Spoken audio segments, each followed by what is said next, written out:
Welcome to Dallas Reyes Fan TV.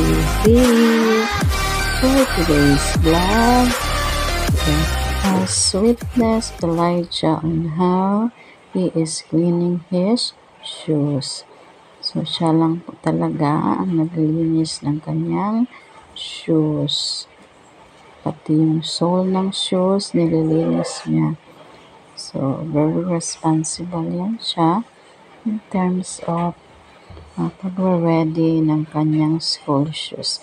So, this red shoes is being used every Friday sa kanyang PE, and then yung isa niya pang black na malinis na dahil nabasa sila sa ulan last time, no, ay ang kanya ding shoes for his uniform. And ganyan po siya responsible para maglinis ng kanyang sapatos. And to my surprise, inalok din siya ng kanyang daddy, o inutusan din siya ng kanyang daddy na maglinis ng sapatos. Naglinis din siya ng sapatos ng kanyang daddy. No?